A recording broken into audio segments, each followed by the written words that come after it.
तो hello guys, welcome to back my YouTube channel. तो दोस्तों अभी बीएसएससी का इंटर लेवल की भर्ती निकली है, उसकी आज हम फॉर्म फिल करना आपको सिखाएंगे। तो चलिए आइए अपने क्रोम पे चल करके मैं आपको दिखाता हूँ कि इस फॉर्म को कैसे फिल किया जाता है। क्योंकि 11,098 पदों पर इसका भर्ती होगा और इंटरमीडिएट पास है जो भर्ती है, इसमें कंप्यूटर का नॉलेज है या कंप्यूटर टाइपिंग का नॉलेज है। बहुत सारे ऐसे पोस्ट है जिनमें ऐसे मांगे गए हैं, लेकिन ऐसे 2 पोस्ट है जिसमें आप केवल इंटरमीडिएट पास हैं तो अप्लाई कर सकते हैं। तो कैसे अप्लाई करना है और किस टाइप से डॉक्यूमेंट को अपलोड करना है, तो चलिए आइए दिखाता हूँ मैं आपको। ये स्टेप ध्यान से समझना है और आपको समझ में नहीं आया तो वीडियो को एक बार दोबारा से देखना है एंड उसके बाद ही फॉर्म को आप फिल करना है, नहीं तो आपसे फॉर्म गलत फिल हो सकता है। और इसके द्वारा जो ऑफिशियल नोटिफिकेशन जारी किया गया है उसको जरूर रीड करिएगा, नहीं तो फॉर्म फिल करते समय आप किसी न किसी प्रकार का मिस्टेक जरूर करिएगा और आगे जाके आपको काफी ज्यादा दिक्कतों का सामना करना पड़ेगा। तो मैं इस वीडियो में आपको पूरा क्लियर करके बता दूंगा कि फॉर्म को कैसे फिल करते हैं, और इस वीडियो को देखने के बाद आप किसी और वीडियो को देखने की आपको कोई जरूरत नहीं पड़ेगी। और थोड़ी सी वीडियो लॉन्ग होने वाली है, इस वीडियो को स्किप मत करना, नहीं तो आपसे गलत फॉर्म फिल हो जाएगी, तो फिर आपको बहुत ज्यादा दिक्कत और मुश्किल का सामना करने पड़ेगा। तो चलिए वीडियो को शुरू करते हैं। फॉर्म को भरने के लिए सबसे पहले आपको सिस्टम का क्रोम को ओपन करना है एंड उसके ऊपर सरकारी रिजल्ट सर्च मारने के बाद आपको जो फर्स्ट वेबसाइट है उसके ऊपर जाना है एंड उस पर ऊपर जाने के बाद आपको थोड़ा सा स्क्रॉल करना है। स्क्रॉल करने के बाद यहाँ पर लास्ट जॉब ऑप्शन लिखा हुआ है, यहाँ पर बाहर बीएसएससी 10+12 वाले ऑप्शन पे क्लिक करना है एंड क्लिक करने के बाद आप थोड़ा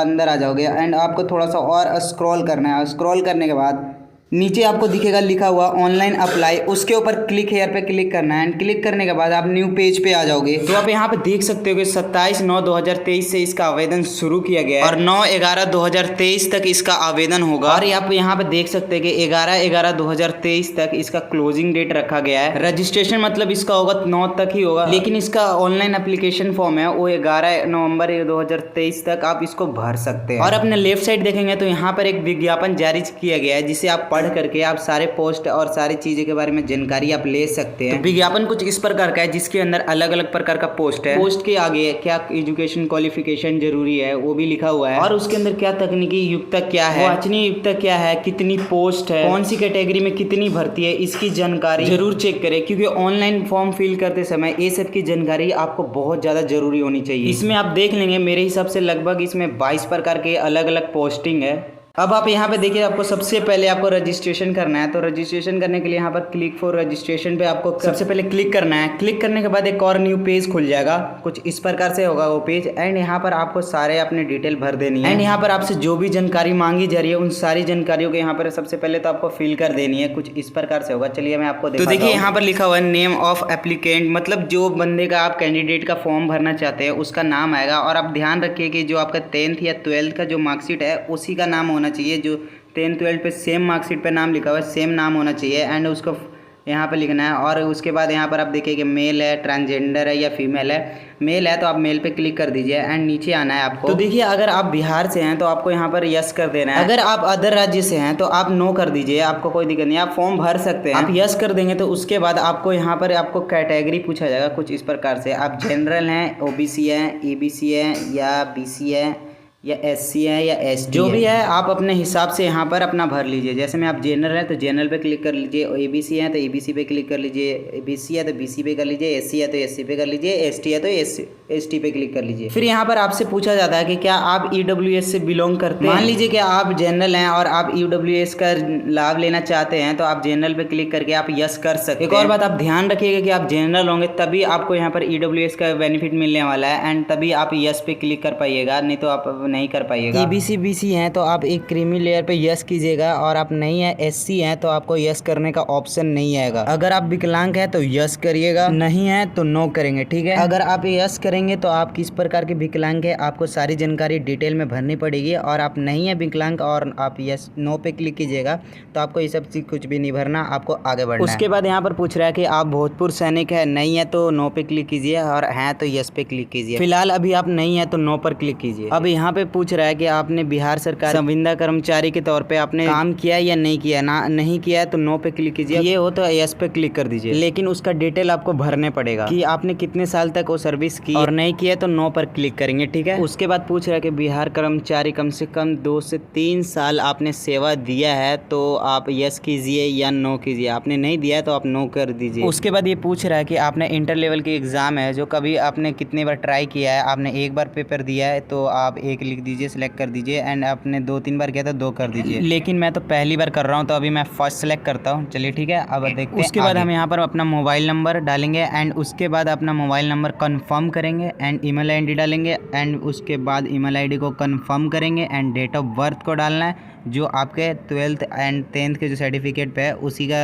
जो डेट ऑफ बर्थ है सेम डालना एंड आधार कार्ड भी सेम होना चाहिए, मैच होना चाहिए, नहीं तो फिर फॉर्म में ज़्यादा दिक्कत हो जाएगी एंड आपको फिर सिलेक्शन भी नहीं हो पाएगी। यहाँ पर अपना डेट ऑफ फिल करते ही आपका एज कितना हो रहा है अपने आप कैलकुलेट करके आपके सामने लिखा जाएगा एंड उसके बाद आपको यहाँ पर कोई डाउट लग रहा है या आपने कुछ गलत फॉर्म फिल कर दिया तो एडिट के ऊपर क्लिक करके आप वहाँ से एडिट भी कर सकते हो एंड नहीं आपका सब सही है, आपने एक बार पढ़ करके सब चेक कर लिया कि आपका डिटेल सारी की सारी डिटेल सही है तो कन्फर्म एंड नेक्स्ट पे क्लिक कर देना एंड अब आपका रजिस्ट्रेशन कन्फर्म हो जाएगा एंड आपका रजिस्ट्रेशन नंबर और पासवर्ड देखने को मिल जाएगा। इसको एक बार प्रिंट जरूर कर लेंगे, हालांकि आप मैसेज के द्वारा आपके फ़ोन पे आपको सूचित कर दिया जाता है। अब यहाँ पर क्लिक हेयर फॉर लॉगिन पर क्लिक करेंगे। अब यहाँ पर आपका जो भी रजिस्ट्रेशन नंबर मिला है उसको यहाँ पर डालेंगे एंड पासवर्ड को डालेंगे और कैप्चा को फिल करेंगे और उसके बाद लॉगिन के बटन पे क्लिक करेंगे। अब जो है आप यहाँ पर सक्सेसफुली लॉगिन हो जाएंगे। अब आपने जो भी जानकारी यहाँ पर भरा हुआ है आपको सारे जानकारी यहाँ पर देखने को मिल रहा है। अब यहाँ पर आपको कुछ जानकारी फिल आउट करना है जैसे फादर का नेम, मदर का नेम, यहाँ पर जो है आपका डोमिसाइल सर्टिफिकेट है उसका जो है प्रमाण पत्र जारी करने का जो तिथि है उसको बताना होगा। जैसे कि मान लीजिए कि आपके पास इस प्रकार से आपके पास सर्टिफिकेट होगा एंड इसके ऊपर आपको इस प्रकार से दिनांक लिखा होगा, यही दिनांक है जो आपको यहाँ पर भरनी होगी। जो आपका डोमिसाइल सर्टिफिकेट है या जो आपका इनकम सर्टिफिकेट है वो कब इशू हुआ है तो आप यहाँ पर देख सकते हैं कैलेंडर के माध्यम से आपका जब भी डेट इशू हुआ है वो आप यहाँ पर कैलेंडर के माध्यम से सिलेक्ट करके चूज कर सकते हैं। उसके बाद आपका डोमिसाइल सर्टिफिकेट है उसका प्रमाण पत्र संख्या जो है आपको कुछ इस प्रकार से यहाँ पर बतानी होगी। तो आप यहाँ पर देख सकते हैं प्रमाण पत्र संख्या है जो कुछ इस प्रकार से आपको यहाँ पर दिख जाती है। तो आप यहाँ पर इसको इस प्रकार से कॉपी करने के बाद यहाँ पे आप फिल कर सकते हैं। आपको यहाँ पे फिल कर देना है आपने जो डोमिसाइल सर्टिफिकेट है आपने कहाँ से इशू करवाया है उसको यहाँ पर कुछ इस प्रकार से फिल कर देना है। आप अपना देख लेना कि आपका कौन से लेवल का है। मेरा तो आरओ लेवल का है तो मैंने आरओ लेवल फिल कर दिया है। उसके बाद आप देख सकते हैं कि आप एबीसी और बीसी हैं तो आपको नॉन क्रिमिनल सर्टिफिकेट को कुछ इस प्रकार से यहाँ पर फिल करना है। अगर आप SC ST कास्ट से आते हैं तो आपको SC ST कास्ट का सर्टिफिकेट नंबर यहाँ पर देना है। तो अगर आप EWS कास्ट से आते हैं तो आपको EWS कास्ट का जो सर्टिफिकेट है उसका नंबर यहाँ पर फिल करना है। तो मेरा जो भी कास्ट है मैं यहाँ से अपना कास्ट सर्टिफिकेट पहले जाकर के यहाँ पर सबसे पहले कॉपी करूंगा एंड कॉपी करने के बाद यहाँ पर आने के बाद आपको इस प्रकार से कुछ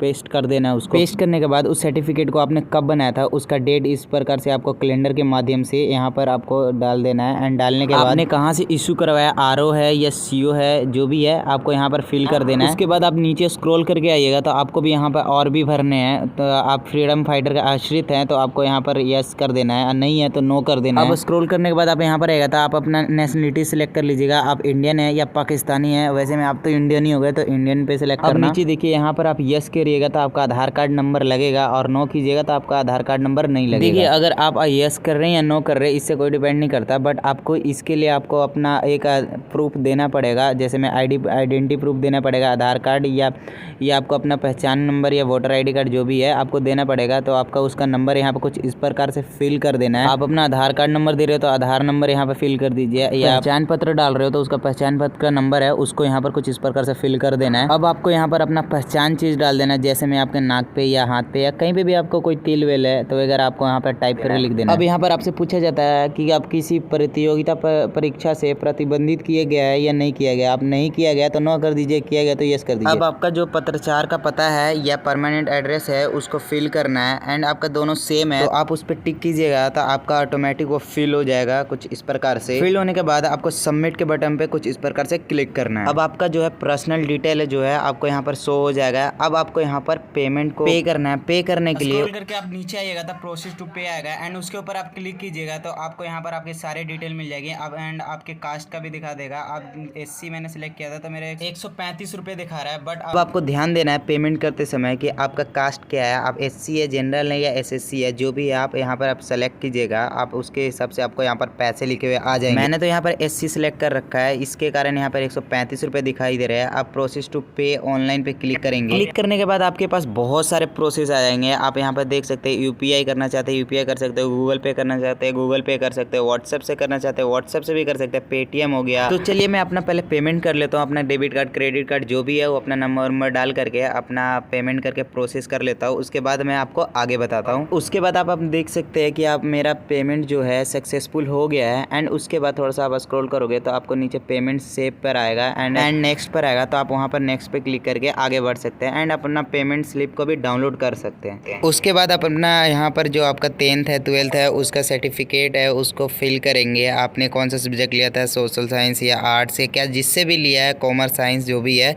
आपको यहाँ पर पहले फिल कर देना है। एंड फिल करने के बाद आपका जो परसेंटेज है, टोटल परसेंटेज ऐसे में आपका जो मार्क्स है उसको यहाँ पर कुछ इस प्रकार से फिल कर देंगे। जैसे मैं आपने 500 में से 300 या 200 ऐसे जो भी नंबर लाया है वो आपको यहाँ पर फिल कर देना है। आपका परसेंटेज ऑटोमेटिकली यहाँ पर ये वो ले लेगा। फिर आपको यहाँ पर सर्टिफिकेट नंबर जो नंबर है वो उसको यहाँ पर डालनी होगी।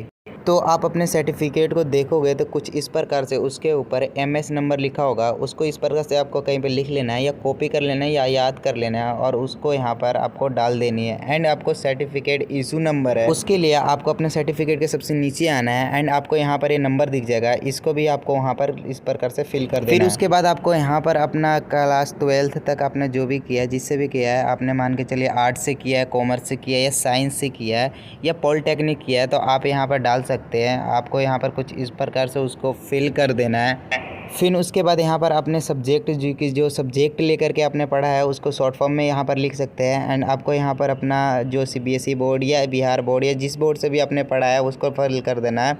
फिल करने के बाद आपको यहाँ पर अपना नंबर को फिल कर देना है, आपका परसेंटेज ऑटोमेटिक ले लेगा। इतनी जानकारी भरने के बाद अब देखिए यहाँ पर जो टेक्निकल जानकारी है अब इसको भरनी है। यहाँ पर आप नोटिफिकेशन देखें तो यहाँ पर काफ़ी ज़्यादा है, जो काफ़ी ज़्यादातर आपको टेक्निकल भर्ती मांगा गया है, लेकिन 2 ऐसे केवल पोस्ट है जिसमें आप इंटरमीडिएट पास है तो आप उसको फॉर्म को फिल कर सकते हैं। इसमें मैंने आपको क्लियर करके बताया कि अगर 100 कर्मचारी का पोस्ट है और एक जो है फलेरिया जो निरक्षित है उसका पोस्ट है, आप ये 2 पोस्ट के लिए आप फॉर्म फिल करना चाहते हैं तो आपको कोई भी टेक्निकल टाइपिंग की या कंप्यूटर की नॉलेज नहीं होनी चाहिए, चलेगा। केवल आप इंटरमीडिएट पास होना चाहिए, लेकिन बाकी जितने भी पोस्ट है उनके लिए टाइपिंग और कंप्यूटर का नॉलेज होनी चाहिए। ऐसे में आप सभी इन पोस्ट पर आवेदन करना चाहते हैं तो आपको ये सब जानकारी भरनी होगी। अगर मान लीजिए आपके फलेरिया निरक्षित है या एक और मैंने पोस्ट के लिए आपको बताया और उसके लिए फॉर्म फिल करना चाहते हैं तो आप इसको स्किप कर सकते हैं, लेकिन आपके पास है तो यहाँ पर आप जरूर भर लीजिएगा। देखिए यहाँ पर पूछा जा रहा है कि आपने हिंदी टाइपिंग कौन से इंस्टीट्यूट से सीखा हुआ है। आपसे यहाँ पर साफ साफ सर्टिफिकेट मांगा गया, आप बिना सर्टिफिकेट के यहाँ पर फॉर्म नहीं भर सकते। अब देखिए यहाँ पर आपको इंस्टीट्यूट जो है इंस्टीट्यूट का नाम पूछेगा तो आपको यहाँ पर फिल कर देना है एंड सर्टिफिकेट नंबर आपको यहाँ पर फिल कर देना है। उसके बाद आपसे यहाँ पर पूछेगा सर्टिफिकेट इशू डेट, तो उसको भी आपको सर्टिफिकेट पे से देख करके आपको यहाँ पर फिल कर देना है। एंड उसके बाद आपसे पूछेगा टाइपिंग, इंग्लिश टाइपिंग आपने कहाँ से किया है और उसका सर्टिफिकेट जो है आपको यहाँ पर फिल कर देना है। उसका सेम है, सर्टिफिकेट नंबर टाइपिंग का आपको फिल कर देना है एंड इशू डेट जो है वो आपको यहाँ पर फिल कर देना है। उसके बाद आपसे पूछा जाएगा कि आप कंप्यूटर कोर्स किए हैं, आप किए हैं यस कीजिएगा। तो उसके बाद आपसे पूछा जाएगा कि आप कौन से कोर्स किए हैं, मतलब कि आप कहाँ से कोर्स किए हैं, कुछ इस पर। देखिए यहाँ पर आपसे पूछा गया कि आप कौन से इंस्टीट्यूट से आपने जो आपने कोर्स किया है, तो उसको वहाँ पर आपको मार्कशीट पर देखने को मिल जाएगा। उसको वहाँ पर से देख करके यहाँ पर आपको फिल कर देना है एंड उसके बाद कोर्स डिटेल बताना है। उसके बाद आपको भरना है यहाँ पर सर्टिफिकेट नंबर एंड जो आपका सर्टिफिकेट इशू डेट है उसका डेट आपको सर्टिफिकेट से देख करके कुछ यहाँ पर इस प्रकार से फिल कर देना है। और अगर आपके पास सर्टिफिकेट ये वाली नहीं है तो आप एक बार बनवा लीजिएगा, बड़े इजी से बन जाता है एंड तभी आप इसको फॉर्म को फिल कीजिएगा, नहीं तो आप उसको छोड़ करके आप आगे बढ़ सकते हैं। एंड जैसे ही आप सबमिट बटन पे क्लिक करेंगे तो यहाँ पर न्यू पेज खुल करके कुछ इस प्रकार से आ जाएगा। एक बार आप यहाँ पर अपनी सारी जानकारी देख लीजिएगा एंड देखने के बाद सेव एंड नेक्स्ट पे क्लिक कीजिएगा, आपके यहाँ पर एक और न्यू पेज खुल के ओपन हो जाएगा। उसके बाद आपको यहाँ पे क्या करना कि आपको एक पासपोर्ट साइज आपकी फ़ोटो लगेगी, 1 महीने से ज़्यादा पुराना नहीं होना चाहिए, आपको यहाँ पर लगा देनी है उस फोटो को। एंड आपको नीचे इस प्रकार से यहाँ पर आपको सिग्नेचर करनी है, इंग्लिश में करनी है एंड आपको हिंदी में भी सिग्नेचर करनी है। आपको इंग्लिश हिंदी दोनों में सिग्नेचर कर देनी है। यहाँ पर आपको सब फिल करने के बाद आपको सबमिट पे क्लिक करना है। सबमिट पे क्लिक करने के बाद आपको यहाँ पर एक और रिव्यू आ जाएगा एंड आप यहाँ पर से चेक कर सकते हैं एंड आपको कुछ गलत लगे तो आप दोबारा से इसको भर सकते हैं, नहीं तो आपको सेव एंड नेक्स्ट पे सीधा क्लिक कर देना है। अब यहाँ पर आप देखिए टैग फोटो लिखा हुआ है, यहाँ पर आप क्लिक कीजिएगा तो आपका जो भी है लाइव फोटो मांगेगा एंड आप अपना लाइव फोटो क्लिक करने के बाद यहाँ पर आप दे दीजिए एंड उसके बाद यहाँ पर नीचे थोड़ा सा देखिए, आपको यहाँ पर डिक्लेरेशन दिखेगा। आपको वहाँ पर यस टिक करने के बाद नीचे आपको प्लेस जो है जहाँ से आप इस फॉर्म को फिल कर रहे हैं उसको यहाँ पर टाइप कर देना है। टाइप करने के बाद आपको फिर सीधा सबमिट के ऊपर क्लिक कर देना है। आपने जो फोटो अपलोड किया हुआ है आप उसको रीअपलोड करना चाहते हैं तो आप रीअपलोड भी कर सकते हैं। आप नहीं करना चाहते तो सीधा आप सबमिट पे क्लिक कीजिए और आगे बढ़ जाइए। उसके बाद आप यहाँ पर देखेंगे अपलोड लाइव फोटो है, वो भी इस प्रकार से ग्रीन हो जाएगा। एंड अब आप यहाँ पर देखिए, आपको जब यहाँ पर जो आपका पेमेंट स्लिप है उसको भी आप प्रिंट कर सकते हैं। एंड अब प्रिंट एप्लीकेशन स्लिप को भी कर सकते हैं। एंड आप उसके बाद आप अपना लॉग आउट करना चाहते हैं लॉग आउट भी कर सकते हैं। एंड आप आईडी पासवर्ड डालने के बाद आप लॉगिन करके बाद में भी आप प्रिंट निकाल सकते हैं। तो चलिए वीडियो को हम यहाँ पर ही समाप्त करते हैं। आपको वीडियो अच्छी लगी तो चैनल को सब्सक्राइब कर दीजिए और वीडियो को